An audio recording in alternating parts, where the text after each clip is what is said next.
Imagine, if you will, waking up one morning to a world overrun by the undead. What would you do? Picture this. It's an ordinary Tuesday. You're going about your morning routine, sipping your coffee, scrolling through your phone. Suddenly, the tranquility is shattered as the news broadcasts a state of emergency. The dead are walking among us. Fear clutches your heart.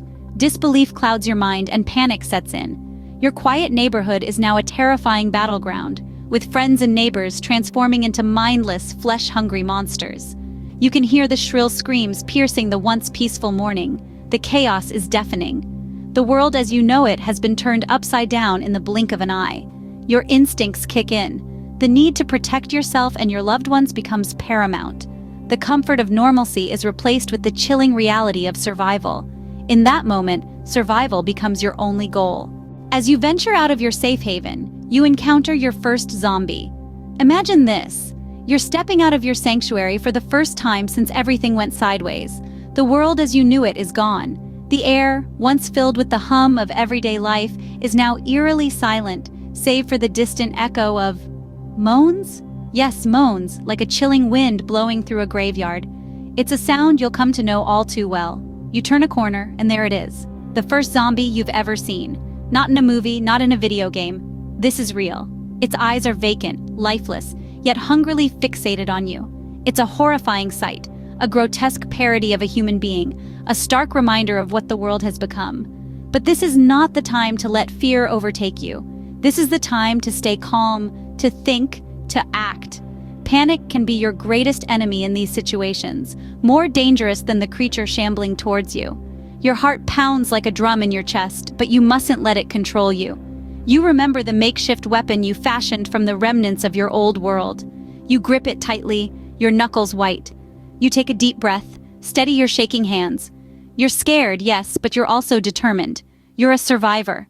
As the creature inches closer, you steel yourself. You aim, you swing, you connect. The creature stumbles, falls, and lies still. You've done it. You've survived your first encounter. This is your reality now. This is your world, and you're ready to face it. You're ready to do what it takes to stay alive. You're ready to make the hard decisions, the smart decisions. Because in this world, it's kill or be killed. It's survive or become one of them. Remember, panic is the enemy. It's you or them. Survival in a zombie apocalypse requires more than just brute force. It requires strategy. In the eerie stillness of a world overrun by the undead, survival is a game of chess, not checkers. The key to enduring the relentless onslaught of the walking dead is not just physical strength but mental agility. First and foremost, you need to secure a safe hideout. This is your fortress, your sanctuary against the horrors lurking outside. It could be anything from an abandoned warehouse to the upper floors of a high-rise building. The crucial factor is that it's defensible and difficult for zombies to access. Once you've found a place to call home, the next step is to gather supplies. In the post-apocalyptic world, resources are scarce and precious. Food and water are just the beginning. You'll also need first aid supplies, tools, weapons, and anything else that could be useful in a pinch. Remember, in the apocalypse, one man's trash is another man's treasure. But survival isn't just about finding a place to hide and hoarding supplies. It's about understanding your enemy. Zombies, despite their lack of cognitive function, have certain predictable behaviors. They're drawn to noise, they're slow and clumsy, and they can't climb. Knowing these characteristics allows you to outmaneuver them, outsmart them, and ultimately, outlive them. While these strategies may seem simple, implementing them effectively can be the difference between life and death. It's not enough to just know what to do.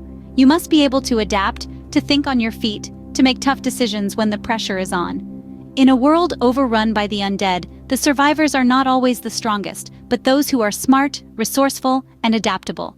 It's not the size of the weapon in your hand that matters, but the sharpness of the mind that wields it.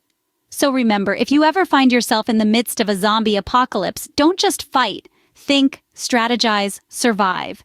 In this new world, your wit is your greatest weapon. In a world consumed by the undead, the living become your only solace. In the face of a reality that seems like a never-ending nightmare, companionship becomes not just a comfort, but a necessity. We are, after all, social creatures. Even in the darkest of times, we seek the warmth of connection, the shared sense of belonging. Picture this: the world as we know it has ended, and you're left with the remnants of a society that once thrived on order and routine. Now, the rules have changed. Survival is the game, and you can't play it alone. Forming alliances, building a team, it's more than just about increasing numbers. It's about pooling together a diverse set of skills and knowledge, about creating a community that can withstand the horrors that lurk in the shadows. A doctor, a mechanic, a farmer, a soldier, each brings something unique to the table, each a vital cog in the survival machine. Trust becomes the currency in this new world. It's a fragile thing, easily shattered, but when forged in the fires of adversity, it can be stronger than any chain. Trust is the glue that binds a group together, the silent agreement that when the night falls and the undead rise, you will have each other's backs. Cooperation and mutual support are the lifeblood of any successful group. The harsh truth is, in this world of the undead, you're only as strong as your weakest link. So you train together, you learn together, you grow together. You share your meals, your stories, your fears, and your hopes. You become a family not bound by blood, but by a shared desire to see another sunrise. And isn't that the essence of humanity? To stand together against the odds, to lend a hand when a comrade falls, to share a laugh in the face of despair, to find love in a time of horror. The undead may have taken the world, but they can't take away what makes us human. In the face of horror, we find our humanity. Surviving a zombie apocalypse is not about thriving, it's about enduring. Picture this. You wake up every morning in a world that's a far cry from the one you once knew.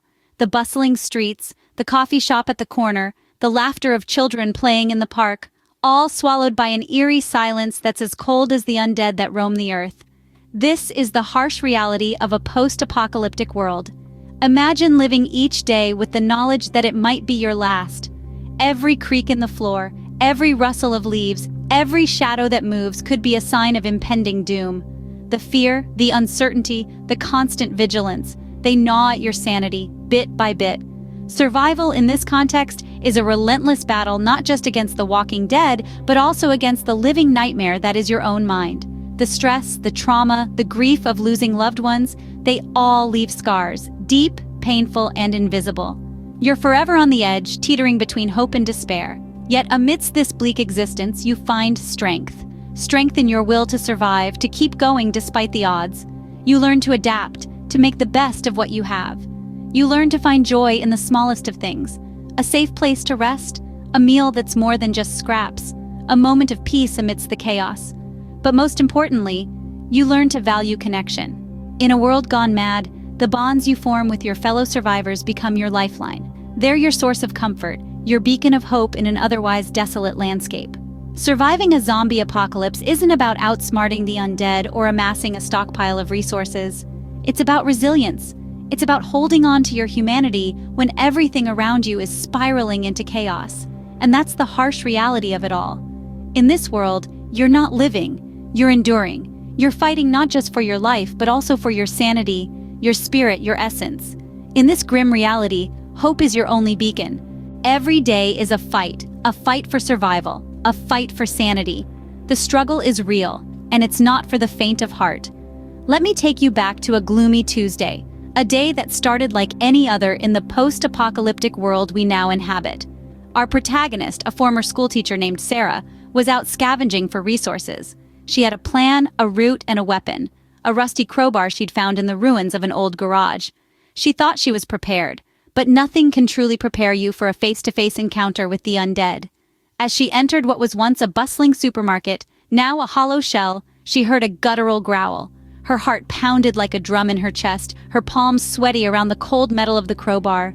She knew what that sound meant. She wasn't alone. A zombie lunged at her from the shadows, its once human face distorted by hunger and decay.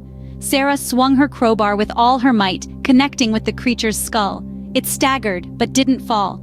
She swung again, this time knocking it to the ground. But there were more, always more. Sarah fought with everything she had, each swing of her crowbar a desperate plea for life.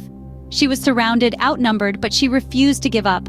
Her survival instinct was stronger than her fear, stronger than the gnawing hunger in her belly, stronger than the exhaustion pulling at her limbs. She fought, because in this world, that's all you can do. The fight seemed to last an eternity, but eventually the last zombie fell. Sarah was left alone in the silence, her breath heavy, her body aching. but she was alive. She had won another day in this merciless world. In this world, every sunrise is a victory. The zombie apocalypse, as horrific as it is, teaches us valuable lessons. In the face of such a terrifying ordeal, the value of life becomes crystal clear. It's easy to take our existence for granted, wrapped up in the humdrum of daily life. However, when you're outrunning the undead, every heartbeat, every breath, every moment becomes precious. The zombie apocalypse holds up a mirror to our lives, forcing us to appreciate the fleeting beauty of our existence. Then, there's the strength of the human spirit. The zombie apocalypse doesn't just reveal our physical strength, but our emotional and mental fortitude as well. We see everyday individuals becoming heroes, overcoming their fears to protect those they care about. They adapt, they learn, they survive. It's a testament to our resilience, our ability to endure even the most harrowing circumstances. And let's not forget the importance of hope. In a world overrun by the undead, hope is the beacon that guides us. It fuels our survival, our resistance, our fight. Hope is what keeps us going when everything else seems lost. Without hope, we are but empty shells, aimlessly wandering, not unlike our zombie counterparts. A zombie apocalypse, while a gruesome concept, is also a stark reminder of our human capacity for compassion and cooperation. In the face of such an ordeal, we see communities band together, individuals sacrificing for the greater good. It teaches us that in the end, we are stronger together. In the midst of chaos and fear, we also learn to appreciate the little joys. A safe shelter, a warm meal, a moment of laughter with a comrade. These small victories become our lifeline, our source of comfort. In essence, the zombie apocalypse is a brutal teacher, stripping away our illusions and forcing us to confront the raw, primal aspects of our humanity. It teaches us about our strengths, our weaknesses, and our capacity for hope, love, and survival. Even in the darkest of times, we find ways to light our path. In the end, survival is not about outlasting the undead, it's about preserving what makes us human. This is the moment we've been preparing for, the final stand against the undead hordes. Picture this, a band of survivors, backs against the wall, with nothing left to lose. Their hearts are pounding, their breaths are shallow, and their eyes reflect a mix of fear, determination, and a spark of hope. Each of them carries a story, a testament to their resilience in the face of unthinkable odds. They've seen the world crumble, witnessed unspeakable horrors, and lost more than they ever thought they could bear. But through it all, they've clung to their humanity, their ability to love, to hope, to dream.